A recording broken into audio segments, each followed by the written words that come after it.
Asia cup super ফোরে আগামীকাল মাঠে নামছে বাংলাদেশ ও ভারত। এশিয়া কাপে ভারতকে এখন পর্যন্ত কোনো দল হারাতে পারে নাই।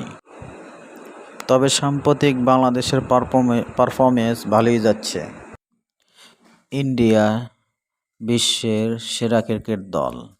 গত টি-20 বিশ্বকাপে তারা টি-20 বিশ্বকাপ জিতেছে। এশিয়া কাপও তারা ভালো খেলছে। এখন পর্যন্ত কোনো দলেই তাদেরকে হারাতে পারে নাই। তবে বাংলাদেশ যে কোনো দলকে হারাতে পারে। বাংলাদেশ নিজেদের দিনে যে কোনো দলকে হারাতে পারে। তবে মজার ব্যাপার, ভারতের সাথে বাংলাদেশ সবসময় ভালো খেলে। গত এশিয়া কাপে ইন্ডিয়াকে বাংলাদেশ হারিয়ে দিয়েছিল। ভারত পাকিস্তান আর আগের মতন জমে না।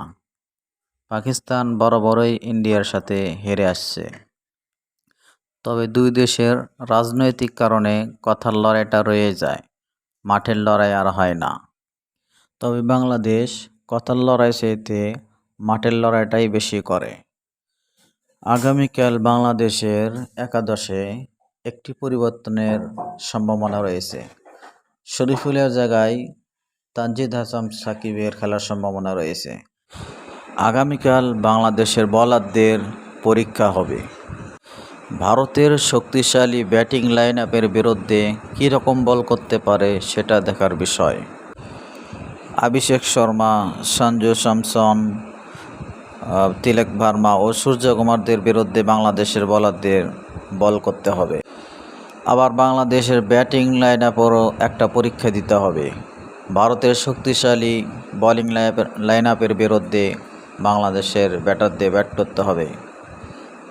ভারতের শক্তিশালী বোলিং জসপ্রীত বুমরা, কুলদীপ যাদব, অক্ষর প্যাটেলদের বিরুদ্ধে বাংলাদেশের ব্যাটারদের ব্যাট করতে হবে। তো বাংলাদেশ কি পারবে আগামীকাল ভারতকে হারাইতে? কমেন্ট বক্সে সবাই জানিয়ে দিন।